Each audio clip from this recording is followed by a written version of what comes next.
I'm sure that by now, you've seen plenty of DJs and producers posting their edits and mashups on social media. But let's be honest, some of them are really good, but a lot of them are very bad. I'm going to show you how you can start making better mashups in 5 easy steps right now. You ready? Let's get it. Step 1. Use a DAW, not Serato. Using Serato to make your mashups will actually limit how creative you can be when making your mashups. Using a DAW will always give you the best result. For those that don't know, a DAW is a digital audio workstation, which is basically software used to create music. My DAW is Ableton, so that's what I'm going to be using. Step 2. Use quality files. With the release of Serato stems, DJs are capable of making mashups right on the spot. You can also record when you do this, but it doesn't always sound the best and should be best used in a live setting. Your mashup will sound the best if you can find the studio acapella and the actual instrumental, but these aren't always available. Back in the day, we used to make our own acapellas, so you guys are super lucky because there's plenty of programs you could use to extract vocals from songs and give you a clean sound. The one I use is Stemverter. All you have to do is drag your files into it, select what you want to extract. I like that it has a speed quality switch. 90% of the time, I select quality wave file. Press convert and just wait for the process to happen. Once it's done, we just drag our wave files into our DAW and get started. Step 3, align vocals properly. Now that we have our files, we need to line them up so that they fit perfectly together. You never want the vocals to sound off. If the vocals sound behind or ahead of the beat, make sure you make adjustments to fix it. Even if you have to slice and edit the audio, you want your mashup to sound like it was a real song. Okay, so we dragged our 2 files into Ableton. This is the acapella. As you see, it says Usher, yeah.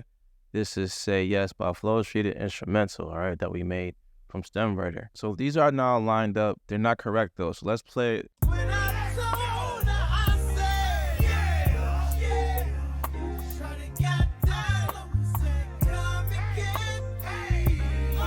Now, I don't know about you, but that sounds like 2 songs that don't go together and they're playing at the same time. It's just like, what are we doing here? This doesn't sound good at all.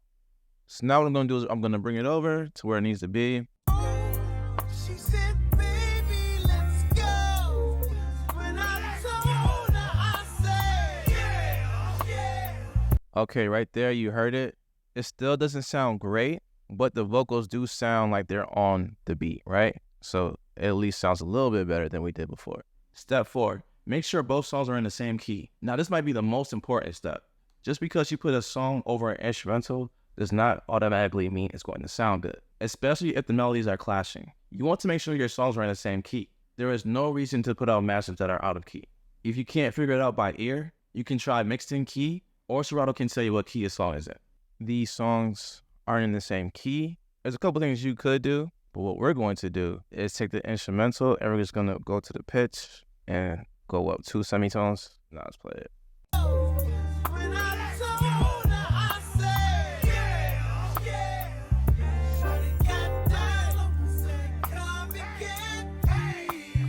Now, I don't know about you, but that sounds much, much better, right?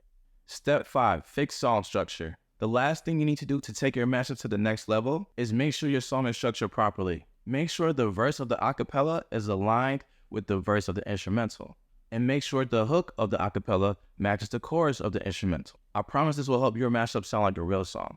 All right, now we gotta fix the structure of this song for a couple reasons. As you can see, the acapella is longer than our instrumental, so we gotta make the instrumental longer. And I don't know if you can tell, but we have, you see a little red here and here next to the pink.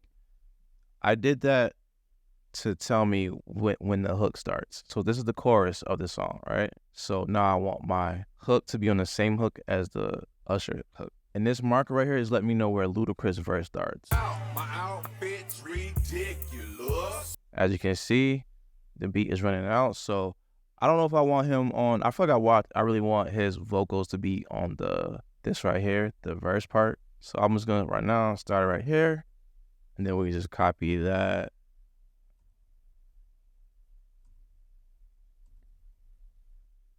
So I know I need this part right here. This is the ending. Take that. Yeah. Put it right here. Might even need to move it down a little bit more. We could just go like this.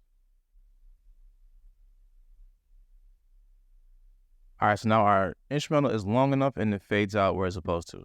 And then because there's another hook after his verse, we're gonna put one right here. Now play it real quick. Lady in the street, but a freak in the bed that say,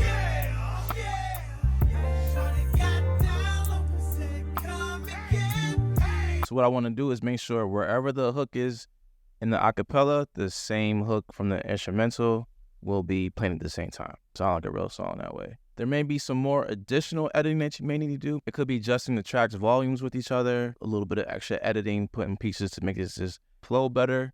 But that's it. Hopefully this video was helpful and encouraging. I really just want to help anyone that wants to get started making edits. Maybe you've already started making edits, but you just don't know how to make them sound as professional as they could sound. These steps won't guarantee that every mashup you make will be the most amazing thing ever, but following this process will help them sound the best they can. If you need to see a more detailed way of making a mashup, then click this video here.